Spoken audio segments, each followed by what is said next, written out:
Chapter 6. The staff of Sweet Valley Sixers was assembling their latest issue in Mr. Bowman's classroom. Amy and Sophia Rizzo collated the freshly mimeographed pages. Pamela Jacobson stapled, and Mary Robinson stacked the copies neatly. Julie Porter counted them and handed the finished copies to Elizabeth. While they worked, the girls chatted and caught up on recent happenings. No one seemed to notice that Amy and Elizabeth weren't talking to each other. "I've got some real exciting news," Mary reported. Mary was in the 7th grade, but she sometimes volunteered to help out the Sixers staff. "What's that?" Elizabeth asked eagerly. Mary put down the papers in her hand. "My mom's got a new boyfriend," she said, her eyes sparkling brightly. "She's been seeing a lot of him." "How does your mother feel about him?" Elizabeth asked, hoping that Mrs. Robinson had found a nice man. She was a divorcee and new to Sweet Valley, and Elizabeth imagined that it was lonely for her. "She says they're getting serious," Mary said with a big smile. "That's great," everyone chorused. Though they never discussed it, Elizabeth suspected that Mary would be thrilled to have a father. She'd spent most of her life in foster homes as Mary Giacchio. It was only recently that she became reunited with her real mother and became Mary Robinson. Mr. Bowman strolled into the room. "How's it going?" he asked with a wink. Pointing to the tall stack of finished Sixers, Elizabeth replied, "We're almost done." "Does anyone have ideas for the next issue?" Mr. Bowman asked, sitting down at his desk. "I don't think we have enough articles." "Chris Crosby is going to be appearing in Sweet Valley," Amy replied eagerly. "It's going to be a benefit for the hospital, and it's taking place at the Fowlers. I think it would make a great story." "So do I," said Mr. Bowman, stroking his chin. "Are any of you going?" he questioned them. "I am," everyone said in unison. Everyone except Elizabeth. "Well, who do you think should get this assignment?" Mr. Bowman asked Elizabeth. Elizabeth paused for a moment to think about the question.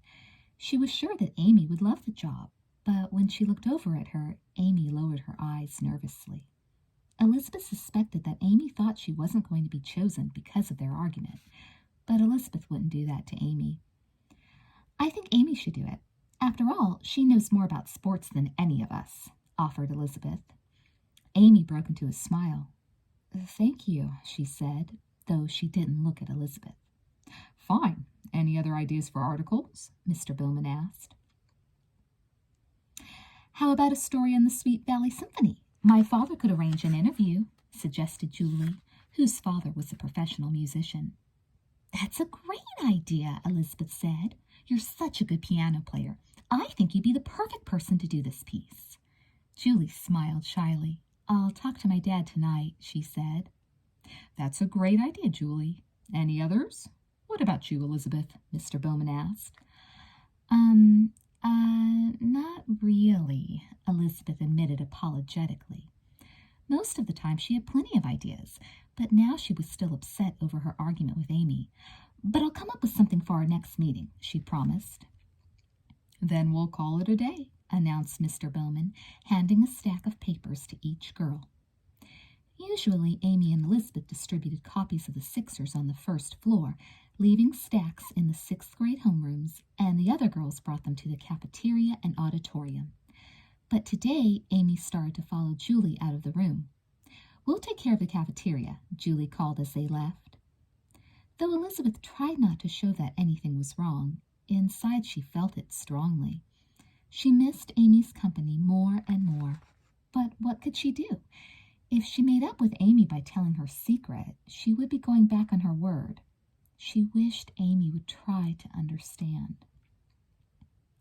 Out in the corridor with a stack of Sixers under her arm, Elizabeth walked down the quiet hall. Most of the kids had already left for the day, and a lot of the classrooms were already locked. From where she stood, Elizabeth saw that the music room was still open and the lights on. As she headed in that direction, she heard loud voices coming from within. It sounded like a party. She wondered if Mr. Garvin, her music teacher, knew about it. Elizabeth poked her head in the door and discovered a group of teachers standing around Mr. Garvin's desk with small paper cups in their hands. They were all laughing and smiling. Feeling surprised and out of place, Elizabeth stood in the doorway without saying a word. Mr. Garvin was the first to notice her. "Elizabeth, how long have you been here?" he asked, a big grin on his face. "I just came to drop off the Sixers. I didn't mean to interrupt," Elizabeth said apologetically. She plopped a stack of papers down on the desk nearest the door, but as she turned to leave, Mr. Garvin stopped her. "Please stay for a little while." On Mr. Garvin's desk, Elizabeth noticed a bottle of champagne, a carton of orange juice, and a stack of paper cups. "What's going on?" she asked. "We're celebrating the birth of Mr. Garvin's first baby," Mrs. Arnett announced. "Mr. Garvin had a baby?" said Elizabeth, surprised. She didn't even know he was married. "I think it was his wife that had the baby," Mr. Neidick, the white-haired man who taught social studies, said with a chuckle. "That's right, this morning at 13 minutes after 11, added Mr. Garvin, shaking his head as if he still couldn't believe it had actually happened. "Gee, Mr. Garvin, congratulations," said Elizabeth. She had always liked Mr. Garvin, and she was sure he'd make a great dad. "Here," said Ms. Weiler, as she handed Elizabeth a cup of orange juice, "let's drink a toast to young Michael J. Garvin. Here's to his health and happiness." She held up her cup and took a sip. "Michael? I like that name," Elizabeth said to Mr. Garvin. She was so happy for her teacher that, for a moment, she forgot all about the trouble she was having with Amy. When Elizabeth arrived home that day, a letter was waiting on the hall table. The envelope was addressed to her. She tore it open excitedly and read, "De ithik ear, ilithik is ithika bithiketh. Ye ithik u, ithik ar, inva ithik it, ithik id, ithik tu, ithik to ithik in, ithik is, to ithik art, ithik e." It went on to give the date and time of the Fowlers' tennis benefit and was signed by Leela, all in Ithic. How in the world had Leela learned to write in Ithic? It didn't take long for Elizabeth to realize that Jessica must have told Leela the secret. How else could Leela have learned the language? Elizabeth ran up to her room and waited for her sister to return home. Too upset to read or write, she threw herself on her bed and just lay there, staring at the ceiling. When Jessica got home, Elizabeth was really going to let her have it. Soon Elizabeth heard her sister's footsteps on the stairs, whistling and humming to herself. Jessica sounded as if she were in a good mood. Too good, Elizabeth thought angrily. Sticking her head in Elizabeth's doorway, Jessica said cheerfully, "Hi, Lizzie. How was your day?" "Not good," Elizabeth replied. She got up and waved the invitation. "What do you know about this, Miss Benedict Arnold Wakefield?" "I don't know what you're talking about," Jessica answered innocently. She took the card from Elizabeth and read it. Her cheeks paled. "I can't believe it," she exclaimed. "This time Leela's gone too far." "Why is it Leela's fault?" Elizabeth said sternly. "You're the one who squealed." "But Leela told me she wouldn't tell anyone," Jessica said defensively. "She promised that if I told her the secret, she wouldn't breathe a word. Now look what she's done. I never should have trusted her," Jessica cried. "What about yourself?" Elizabeth demanded. "You blabbed our secret, didn't you?" "Well, not exactly," said Jessica, a thoughtful look crossing her face. "I had to do something, Lizzie.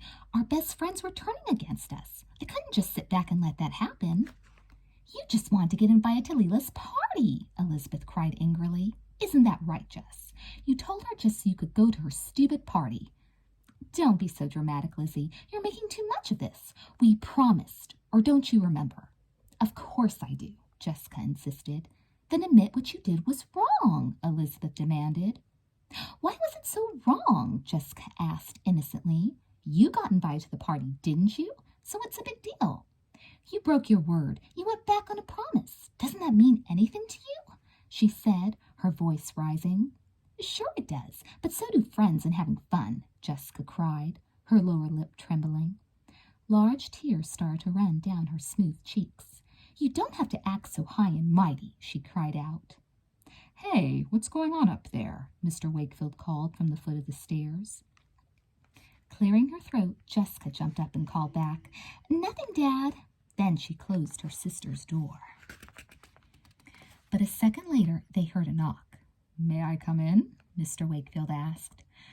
"Sure, Dad," Elizabeth called, as Jessica quickly wiped her eyes. Mr. Wakefield walked in and said, "I could hear you two all the way in the den. What's going on? Maybe I can help." At first, neither Jessica nor Elizabeth said a word. Then Jessica, who had been trying to act as if nothing were wrong, could not hold back her tears any longer. Mr. Wakefield immediately went over and put his arm around her. There, honey," he said comfortingly. "Why don't you tell me what the problem is?" At this, Jessica broke down and started to sob uncontrollably. "Oh, Dad, whatever I do, it's always wrong." "What do you mean?" her father said with concern. Between sobs, Jessica told him the whole story. "First, Leela and Amy found out about our language, and they got really upset with me and Elizabeth because we wouldn't break our promise and tell them the secret," Jessica explained. "Then Leela decided not to invite us to this really great party that she's having. I'm sure even you've heard about it. You know, the benefit the Fowlers are having with Chris Crosby." "Yes, Stephen did mention something about that," Mr. Wakefield interrupted. "Anyway, the only way Lizzie and I could get invited was to teach Leela how to speak Ithic," Jessica explained. "So what did you do?" Mr. Wakefield asked. "I told her the secret," Jessica answered softly. "But only after she promised not to tell anyone," she added. "I see. And how do you feel about this, Elizabeth?" Mr. Wakefield asked. "I think it would have been nice if she told me that she planned on letting Leela know. I mean, we all three promised that we wouldn't tell, right?" Elizabeth looked at her father for an answer. Mr. Wakefield shook his head. "I'm sorry Ithic has caused such problems for you girls," he said. "I certainly never intended that. There's nothing good about something that causes this kind of trouble between sisters and friends." "Then you think I did the right thing?" Jessica asked eagerly. "Well, not exactly," he said, "but I think I understand. However, I do think you owe your sister an apology. You should have told her first, and me too, for that matter. It really wasn't fair." Jessica turned to her sister and said in her most sincere voice, "I'm sorry, Lizzie. What I did was wrong, but I just wanted everything to be all right again. Please forgive me." She gave her sister a big hug and added, "I promise I'll never squeal on a secret again." Knowing her twin as well as she did, Elizabeth wasn't totally convinced of this, but she smiled and forgave her nonetheless. She could never stay angry at Jessica for long, and maybe now that the secret was out, life would start returning to normal. Chapter 7. "Oh, Lizzie, it's going to be so much fun. I wish you'd come," Jessica urged. She was browsing through her sister's closet, looking for a sweater to wear with her new dress. "No, thanks," Elizabeth said firmly. "I'm going to spend a quiet day alone trying to write a story." "But you can write a story any time," she protested. "How often will you have the chance to see Chris Crosby?" She pulled Elizabeth's yellow cardigan off its hanger. "Can I borrow this one?" she asked. Elizabeth nodded. "I'm not going to Leela's party. I just don't want to have anything to do with her," she said. "Okay, have it your way. But I think you're making a big mistake," Jessica warned. She twirled in front of the full-length mirror on the bathroom door, checking to make sure her sundress looked all right. Then she ran a comb through her long blonde hair and was ready to go. As she walked out the door, she said, "I'll see you later, Lizzie. If you happen to change your mind." "I won't," Elizabeth insisted. Sometimes Jessica didn't understand her at all, she thought. As soon as Jessica was gone, Elizabeth began her work. But as she reread what she'd written, she decided that she didn't like it. She tore the sheet of paper from her typewriter, crumpled it into a ball, and tossed it in the trash basket. Using a fresh sheet, she started her story again, but she didn't like her second attempt any better. For some reason, her ideas just weren't flowing. Maybe it was because the house was too quiet. She wasn't used to that. Normally, Stephen's stereo would be blasting, and Jessica would be barging into her room every 5 minutes. Elizabeth sighed and stared at yet another blank piece of paper in front of her. She was desperately trying to come up with an idea when she heard a knock at her door. "Honey, may I come in?" called Mrs. Wakefield. "Sure, Mom," answered Elizabeth. The door opened and Mrs. Wakefield walked in, her purse under her arm and sunglasses perched on her head. "I'm going to the mall, and I wondered if you'd like to take a ride with me," her mother asked. It sounded like fun, and Elizabeth hesitated for a moment. "I don't think so. I'm trying to write a story and I'm having trouble getting started," she explained. "Then maybe you need to take a break. Sometimes it helps to clear your thoughts for a while," her mother suggested. "Also, I thought you might want to get a card from Mr. Garvin." "Hey, that's a great idea," Elizabeth exclaimed, her face lighting up. She had wanted to do something for her teacher, but until now she wasn't sure what. Deciding that a break might be just what she needed, Elizabeth jumped up and followed her mother outside to the car. When Jessica arrived at the Fowlers' house, a butler greeted her at the front door and escorted her out back. There, Jessica was dazzled by what she saw. Newly constructed bleachers framed the Fowlers' tennis court. A huge tent had been erected on the grounds, and people of all ages were milling about. And in the middle of the lawn, surrounded by adoring fans, cameras, and reporters, stood Chris Crosby. Jessica gasped. It was incredible seeing someone so famous in person. Just then, Leela came over to Jessica. "Ithik so, ne ithik ice, ithik two, se ithik e, ye ithik oo," she said with a broad smile as she linked arms with Jessica. Jessica grinned back, happy that they were friends again. "Would you like something to eat?" Leela asked. "There are all sorts of things under the tent." She pointed to the long tables heaped with delicious-looking food. But before Jessica could answer, Ellen Reitman came running up to them, so excited she could barely speak. "Look at this," she said breathlessly, holding up a napkin that bore Chris Crosby's autograph. "I can't believe it," she shrieked. "He actually signed my napkin." Several of the other unicorns, including Janet, Mary, and Betsy Gordon, gathered around to take a look. They were all very impressed. Celebrities were high on the unicorns' lists of important people. Tapping Jessica on the shoulder, Julie Porter asked, "Where's Elizabeth?" She wasn't feeling well," Jessica fibbed, not knowing what else to say. She was sure Elizabeth wouldn't want her to tell everyone why she really stayed away. "That's too bad," Julie said, her friendly brown eyes showing concern. "Tell her I hope she feels better." "Sure," said Jessica with a grin. Then she spotted her brother coming in with his friend Ted Rogers. Having a bit of a crush on Ted, Jessica excused herself and walked over. "Hi, guys," she greeted them. "Hi, Jessica," said Ted. "Where's your sister? I told her I'd give her some riding pointers soon." Ted worked after school at Carson's stables and was always helpful to Elizabeth, who loved horses.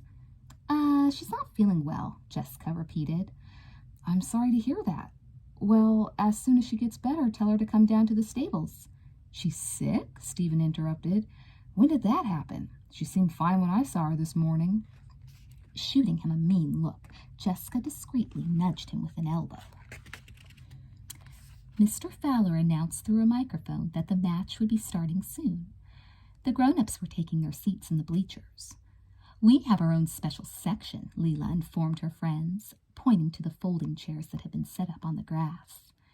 The unicorns and all the other kids from school rushed to get seats. Jessica sat in one of the chairs next to Leela, and Amy sat in the other. Frowning at Jessica, Amy said to Leela, "What's she doing here?" "I changed my mind and invited her," Leela said, brushing off the question. Then Leela turned to Jessica and said, "Ithik I, ge ithik got, ithik two, me ithik eat, crit ithik is, early ithik we ithik gal, what ithik at, de ithik id, ithik he, se ithik a," Jessica asked. "Ithik he, se ithik ed, na ithik ice, ithik two, me ithik eat, ye ithik oo," Leela said proudly. "We ithik gal," Jessica repeated. "By the way, where's Brett Carter?" Jessica whispered. "Unfortunately, ithik he, ke ithik good, ithik int, me ithik ake, ithik it," Leela said. When Amy heard the two of them speaking Ithik, she became very upset. "Hey, when did you learn to speak that language, Leela?" she asked angrily, her voice rising. "Why didn't you tell me?" "I was just about to," Leela informed her. There's nothing to it. All you do is stick an ithig in each syllable of a word. S-ithig e, hi-ithig gow, ithig ease, ithig e, ithig it, ithig is, she told her. Is that all? Amy asked, surprised. The ithigat, s-ithigeems, r-ithig ill, ease ithigi, she added, getting the hang of it. After overhearing Leela, everyone around them picked it up. Soon they were all speaking ithig. The ithig is, the ithig gun, Jessica heard Janet say. Ithig it, s-ithig sure, ithig is, Ellen answered. Then the game started, and they all quieted down. Chris Crosby's opponent was a local talent from the Sweet Valley Tennis Club, but he was no match for a professional like Crosby. Whenever he scored a point, everyone in their section would jump up and yell, "Ye ithigay, ithigaz, ithigee, Cros, ithigee." By the end of the afternoon, after winning 3 out of 5 sets, Crosby won the match. The moment he scored the winning point, the crowd rose to their feet, breaking into cheers and applause. Crosby lifted his arms up in the air and took a bow while the spectators cheered him on. Though not a big sports fan, Jessica thought this was one of the most thrilling moments of her life.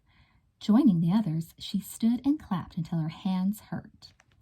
When Jessica arrived home, she ran straight upstairs to Elizabeth's room. "How did it go?" Elizabeth asked, looking up from her typewriter. "Oh, Lizzie, it was fantastic. Chris Crosby is an unbelievable player. It was almost like being at Wimbledon. You really should have come. Have you been writing all day?" "On and off, but I'm almost done," Elizabeth sighed. For once, maybe Jessica was right. Perhaps she should have gone to the party. She could have put up with Leela for something so special, but it was too late to worry about it now, she thought. Elizabeth turned around in her chair and forgot about her book for the moment. "Tell me everything," she urged her sister. "Wait a minute. Before you start, I want to show you something." Elizabeth interrupted herself. "I took a ride to the mall with Mom earlier and got this card from Mr. Garvin." She pulled out the card and showed it to Jessica. Jessica cooed, pointing to the picture of the baby swaddled in a blue blanket. She opened it. "Congratulations from the 2 of us," she read aloud. "Oh, Lizzie, it's just perfect." Elizabeth handed her a pen, and Jessica quickly signed her name under her sister's. Then Elizabeth put the card in its envelope and looked at her attentively. "Okay, continue," she said. "Well, Crosby won, of course," Jessica began. But before she could go on, the phone rang. Jessica leaped up, ran into the hall, and picked up the receiver. "Hello," she said. "Is that you, Jessica?" a voice asked angrily. "Amy?" Jessica guessed. "Please put your sister on," Amy requested coldly. Jessica called for Elizabeth. As she handed her the phone, she covered it and whispered, "It's Amy, and she sounds upset about something." "Hello, Amy?" Elizabeth said into the receiver, unable to imagine why Amy was suddenly calling her. It had been nearly a week since they'd last spoken. "Hello, Elizabeth. I just wanted to tell you that your dear sister told Leela about Ithig. What do you have to say about that? I mean, if Jessica told Leela, why couldn't you tell me? Apparently it wasn't such a big secret after all." "Amy, we've got to talk. Listen, I'll be happy to tell you the secret whenever you like. It's really simple." "It's too late," Amy interrupted. "I already know your dumb secret, and so does everyone else."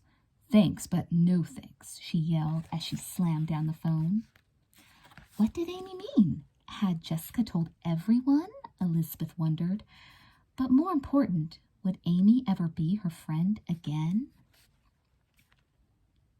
On Tuesday afternoon, Elizabeth walked into the music room for her weekly music class. She expected to find everyone sitting at their desks and Mr. Garvin at the front of the room. Instead, she found a noisy group of kids. "Where's Mr. Garvin?" she asked as she walked over to her desk. "Nobody knows," Elizabeth answered, shrugging her shoulders. "Maybe he's sick," suggested Charlie Cashman, who also sat near Elizabeth. "Wouldn't it be great if class was canceled?" he added hopefully. "You want Mr. Garvin to be sick? That's terrible, Charlie," Elizabeth said, raising her voice over the noise in the room, which was getting louder and louder. Kids in the class were yelling, walking around, sitting on their desks, and in general taking advantage of the fact that no teacher was present. Then a tall, young-looking woman entered the room. Everyone turned to look at her as they scrambled to their assigned seats. The woman went to the front of the room, stood behind Mr. Garvin's desk, and faced the students. "My name is Miss McDonald," she announced, smiling nervously. "As you all know by now, Mr. Garvin and his wife just had a baby. Mr. Garvin has since decided to take a leave of absence so he can help out at home.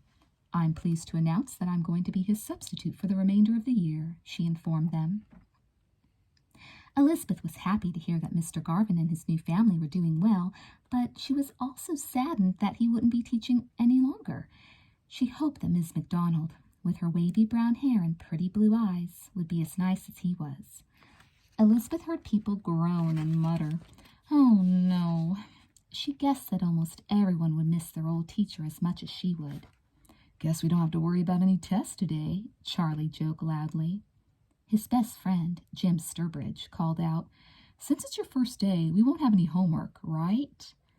Then Elizabeth saw a paper airplane glide right past her nose. Picking up a ruler, Miss McDonald rapped it against her desk, saying, "Boys and girls, please settle down." For a brief time, the room became totally silent. Then Miss McDonald started the lesson she'd planned. "Mr. Garvin was teaching you the history of different musical instruments, correct?" she began. No one answered her question, but she continued. "Today I'm going to play several different recordings, and I want you to tell me which instruments you hear." She walked over to the record player and put on an album. But as soon as she turned her back, the kids started talking and laughing. "Hey, Charlie, catch this," Jim Sturbridge shouted, throwing the purse he just snatched off Leela's desk across the room. "Jim, how dare you!" Leela cried.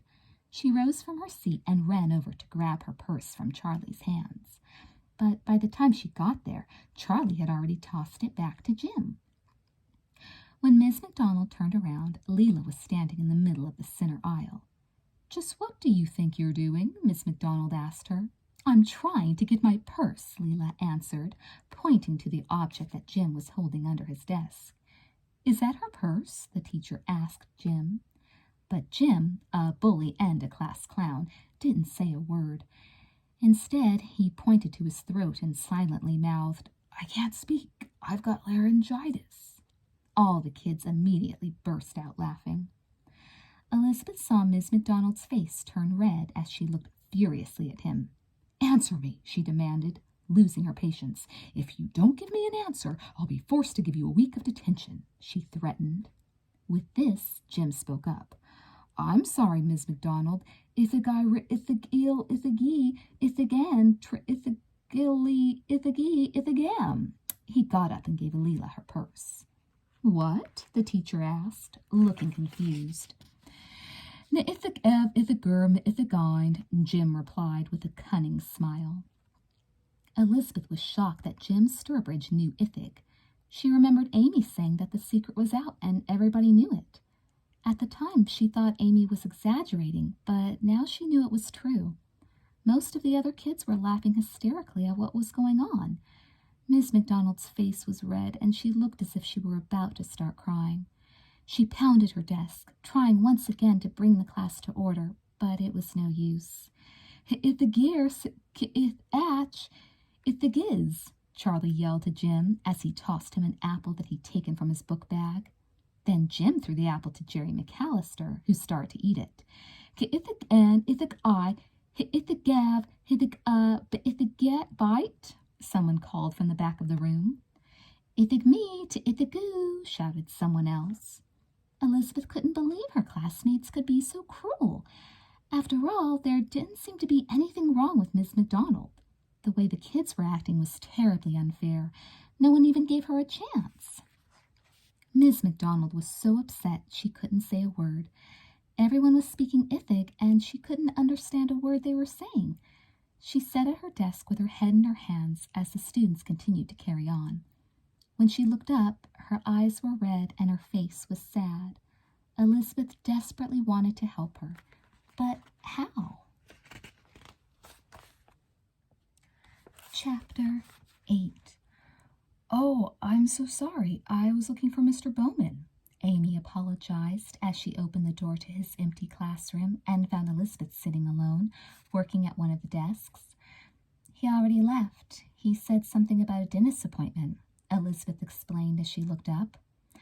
I had a question about our next assignment, but it can wait till tomorrow. I didn't mean to disturb you.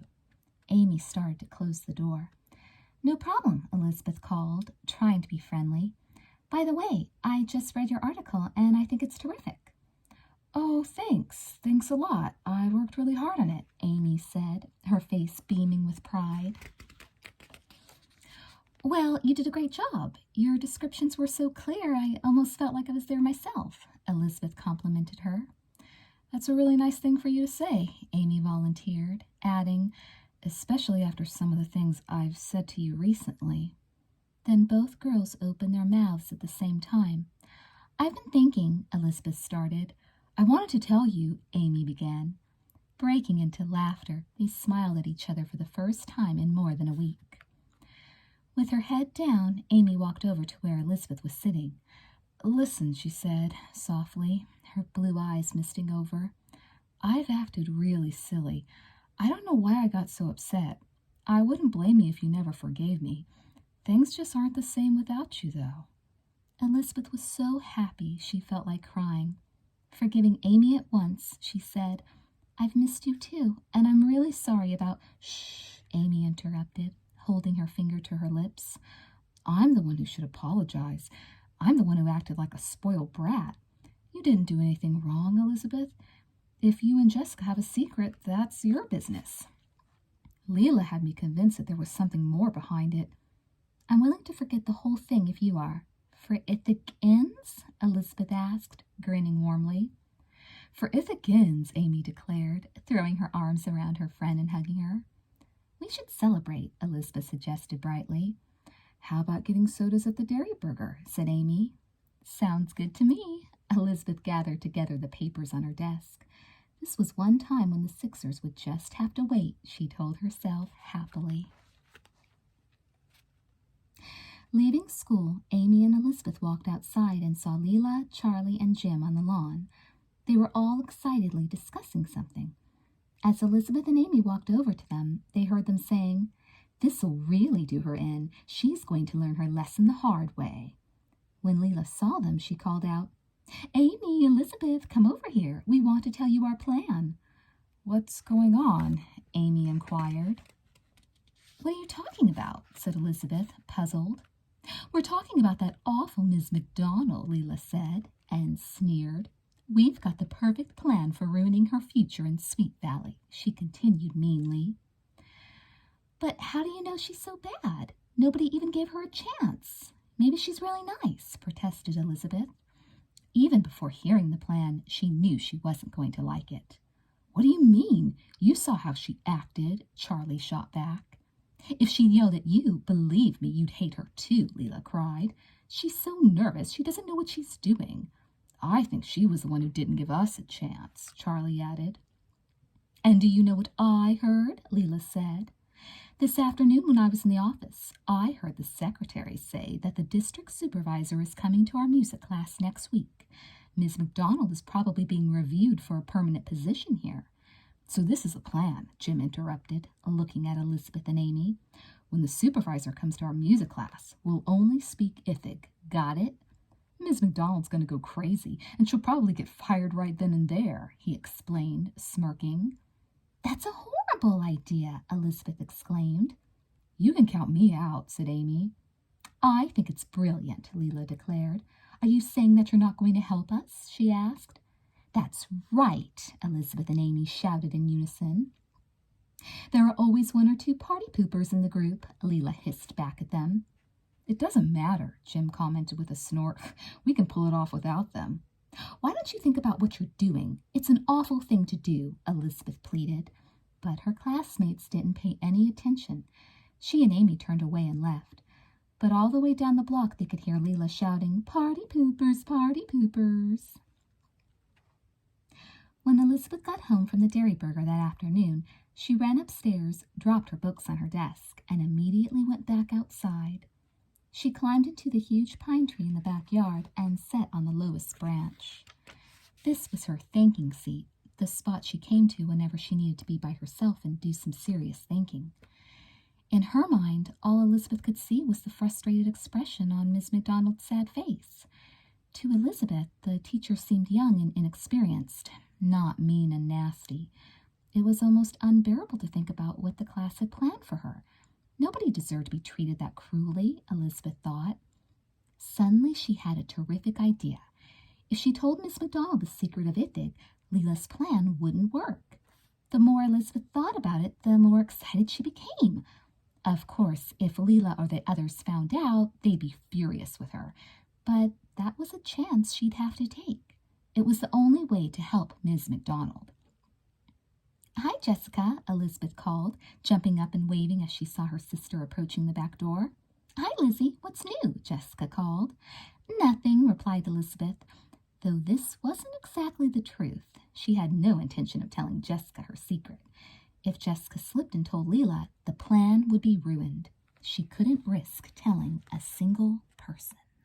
Chapter 9. Elizabeth was standing in front of the music room before school started the next morning. Taking a deep breath, she raised her hand and rapped loudly on the door. When she heard, "Come in," she turned the knob and entered. Ms. McDonald was sitting at her desk.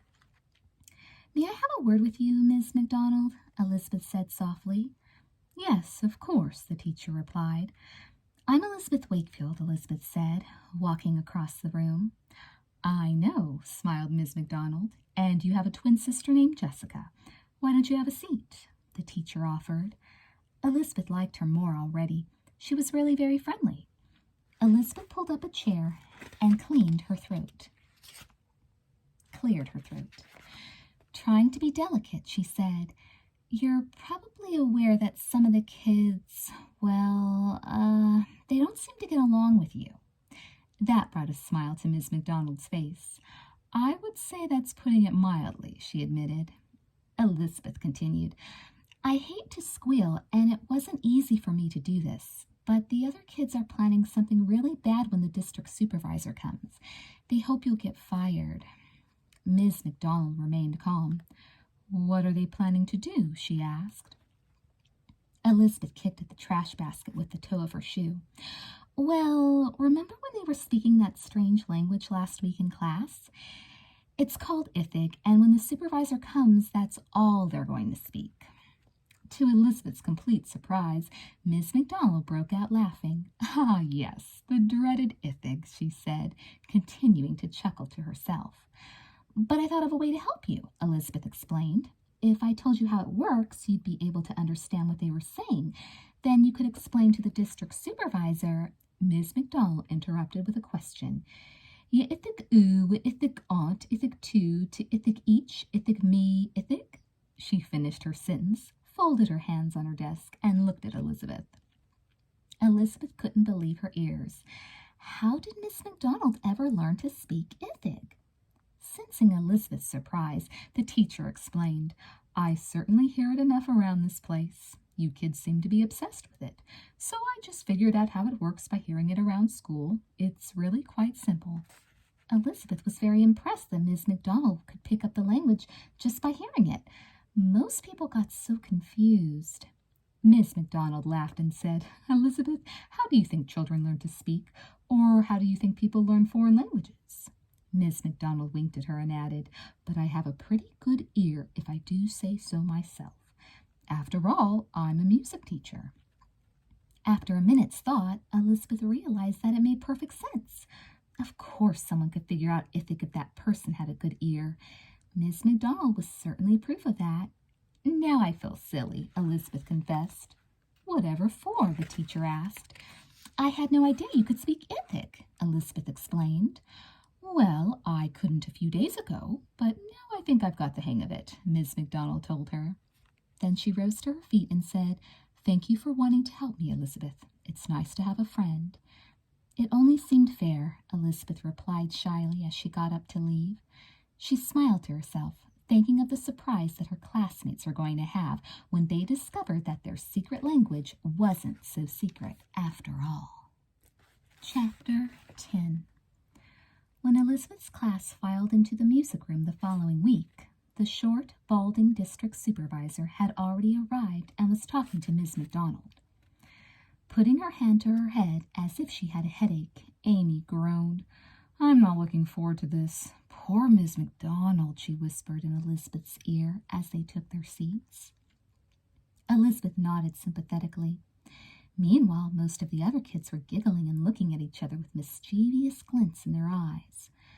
After everyone had taken a seat, Miss McDonald stood up and said, "Hello, class. Say hello to Mr. Carruthers, the district supervisor. He'll be observing our class today." Already Elizabeth could hear the students snickering, but she was pleased to see that Miss McDonald seemed much more relaxed and confident than she had during their first class. "Hello, Mr. Carruthers," everyone said in unison, obeying their teacher like well-behaved students. Miss McDonald took attendance and then got down to business. "Now, did you all read the assignment?" she asked. Everyone nodded, indicating that they had. Elizabeth had never seen her classmates look so eager to get on with the lesson. The chapter described all the different types of string instruments. "Are there any questions?" the teacher asked. Immediately, a sea of hands waved in front of her, but Leela Fowler raised her hand the highest and shook it the hardest. "Yes," said Miss McDonald, calling on Leela. Leela cleared her throat. "I was wondering," she said, "ithig ar, ithig up, ithig ian, ithig go, ithig and, ithig ithig arp, ithig cord, to ithig e, ithig aim." By the time she got the whole sentence out, everyone was laughing hysterically. But Miss McDonald acted as if nothing was the slightest bit out of the ordinary. She patiently listened to Leela. Then she answered, "That's a very good question, Leela.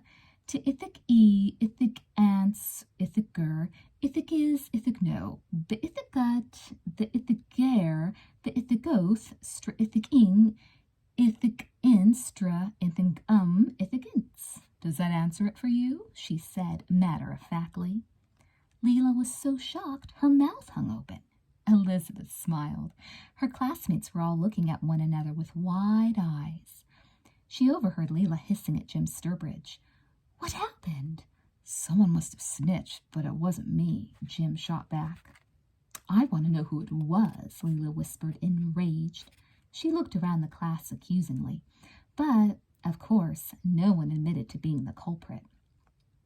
Sitting back in her chair, Elizabeth was pleased with the way things were going. The teacher continued, "Sorry about this little interruption, Mr. Carruthers. We just had an exchange in a language called Ithig. It's a secret language the sixth graders have. I teach it to you, but it's their secret," she said, pointing to the students. What a nice thing for her to do, thought Elizabeth. Even Charlie was surprised. "Can you believe it?" he muttered under his breath. "She didn't even tell." "I have some recordings that I want to play for you now," Miss McDonald continued, going over to the record player. "Let's see how many different string instruments you can hear," she instructed, putting the needle on the record. The orchestral sounds of a beautiful symphony filled the classroom. Soon, everyone was listening closely, interested in the lesson, and no one said another word about Ithig. Maybe Miss McDonald wasn't such a bad teacher after all. After class, while most of the kids rushed for the door, Amy stopped by Elizabeth's desk and sat on the edge as Elizabeth collected her things. "I guess Leela's plan was a real bomb," Amy chuckled. "I thought I was going to die laughing when Miss McDonald started speaking Ithig. Leela was so mad, I thought smoke was going to come out of her ears." "I know," Elizabeth laughed. "Leela looked as if she didn't know what hit her." "But isn't it strange that Miss McDonald suddenly knew Ithig? I mean, she didn't know it last week. Somebody must have told her. Was it you?" Amy wondered out loud, tugging at her hair absent-mindedly. Elizabeth shook her head. "No," she said truthfully. "Maybe Miss McDonald heard it enough to figure it out for herself." "Hey, want to come over to my house this afternoon?" Amy asked as they walked to the door. "Sure. I don't even remember what your house looks like," Elizabeth joked. She'd missed hanging out at Amy's ever since their big argument over Ithig. "Oh, Elizabeth," Miss McDonald called as the girls were walking into the hall. When Elizabeth turned around, the teacher was standing with Mr. Carruthers, a big, warm smile on her face. "Thank you again," she said, looking straight at Elizabeth.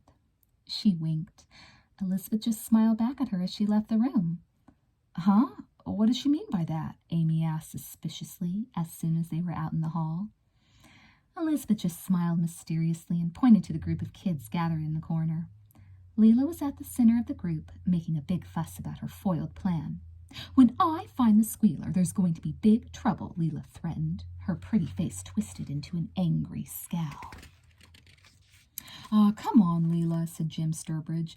"Just forget it. The plan didn't work, that's all. You don't have to get nasty about it." Ellen Reitman agreed with him. "We'll probably never know who the backstabber was," she said, shaking her head. "I don't think she's so bad after all. It was really neat that she kept our secret," Charlie Cashman remarked. "That's not the point," Leela hissed. At that moment, the door to the music room opened, and Mr. Carruthers came out. Recognizing the sixth-grade students, he walked up to them and said in a friendly voice, "How do you like your new music teacher? I think she'll be a nice addition to the school. What do you think?" he asked earnestly. Leela's face lit up in a cunning grin. Straightening her shoulders, she stood up tall. "If it were up to me, I'd get someone else," she told the supervisor. He raised his eyebrows, looking concerned. "Is there something I don't know about Miss McDonald that I should?" he said, bending his head attentively. "Mr. Carruthers," said Leela, "I just don't like her. Personally, I think she's a bore. Even the music she played was boring." Elizabeth was furious at Leela for acting like a spoiled brat. She was so outraged that she was about to say something, but Mr. Carruthers beat her to it. His friendly smile disappeared, and he said in a sharp tone, "Young lady, I'm not interested in your musical preferences. Do you have any valid reasons for not liking Miss McDonald?" Leela seemed stunned by his change of manner and just stood there stammering and clearing her throat. "Does anyone else have anything they want to say?" Mr. Carruthers asked the group. "I think she's very good," Amy immediately volunteered. "Yeah, she's not so bad," Charlie admitted. Leela whipped her head around and glared at them, horrified that no one was sticking up for her. Even Ellen, who usually agreed with everything Leela said, didn't come to her defense. "If I were you, I'd spend more time with my books and less time causing trouble," the supervisor told Leela sternly. With that, he turned on his heel and walked away. Leela's face turned bright red. "No one talks to me that way," she sneered as soon as he was out of earshot. "Let's get out of here," Jim said to Charlie, slapping him on the back. Then he called to Leela, "Next time you have a great plan, don't call me." The boys scooted around the corner and ran down the stairs, hooting and hollering at the top of their lungs. "Well, if the gut, if the gut, if the gum, if the eyed, if the gear," shouted Jim. "Leela," Ellen said softly, trying to put her hand on Leela's shoulder. But Leela snapped nastily, "Leave me alone," and ran down the hall. On their way to Amy's house, Amy turned to Elizabeth and said, "You did teach Miss McDonald Ithic, didn't you?" Elizabeth looked her best friend directly in the eye. She wanted to be honest, but she also didn't feel that she had to defend herself. "No," Elizabeth replied, and that was the truth, because the teacher had figured it out on her own. But that was Miss McDonald's secret. "Then what was she thanking you for?" Amy asked suspiciously. "For being a friend," Elizabeth answered simply. They were walking past Mary Robinson's house when they heard someone shout. "Did you hear that?" Elizabeth gasped. "It came from Mary's house," said Amy. "I think we should check this out," Elizabeth said. The two girls walked hesitantly up the path to the front porch. "Anybody home?" they called as they knocked on the door. Just then the door flew open. Mary stood before them, her face red and tears streaming down her cheeks. "Mary, what's wrong?" Elizabeth cried. Mary took one look at their frightened faces, then burst into hysterical laughter. "What's the matter with you?" Elizabeth cried, alarmed. "It's not what you think," Mary stammered. "I've just heard the most wonderful news." Mrs. Robinson poked her head out of the kitchen and called out cheerfully, "Elizabeth, Amy, come in. We have some great news to tell you." She came to the door and invited them into the sitting room. Until recently, Mary and her mother were separated for many years. Mary spent most of her life in foster homes, but she always believed that her real mother would return, and miraculously, she did. Now they lived happily together in Sweet Valley. "Tell them," Mary excitedly urged her mother as the girls took seats. Mrs. Robinson sat on the arm of Mary's chair and started to giggle. "Well," she began, giving Mary's hand a squeeze, "Tim has asked me to marry him, and I've accepted. We're finally going to have a real family." Amy and Elizabeth jumped out of their seats and ran over to hug Miss Robinson. "Congratulations! That's wonderful!" they screamed. "And they're going to have a beautiful wedding, and both of you are invited," Mary declared, her eyes gleaming. "That's right, Elizabeth. I want your parents and your sister to come. Your family's been so kind and helpful to us ever since we moved here," said Mary's mother with a sweet smile. "I'm sure they'll be honored," Elizabeth said warmly. She had a special feeling for Mrs. Robinson. With her blonde hair and blue eyes, she reminded Elizabeth of her own mother. "Especially Jessica. She adores weddings," Elizabeth added. "Will you do me a favor?" Mrs. Robinson asked her. "Sure," Elizabeth replied eagerly. "What is it?" "I was going to ask you to keep quiet about this just till we send out the invitations and make it official. It won't be long because Tim and I want to get married as soon as possible," said Mrs. Robinson, then held her face in her hands and started giggling all over again. The girls laughed at her, but in a good way. Her girlish joy made her seem more like a friend than one of their mothers. Elizabeth was happy for both of them, but most of all for Mary. Her life had changed remarkably in the last few months. It wasn't long ago when Mary thought she might not have any family in the world. "I won't say a word," Amy assured everyone. Then she added, "But it won't be easy because this is incredible news." "And I'm good at keeping secrets," Elizabeth promised. It was lucky that Jessica wasn't there, Elizabeth thought with a grin.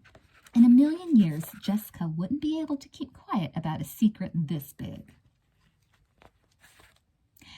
After walking home from Amy's later that day, Elizabeth burst through the door of the Wakefields' house.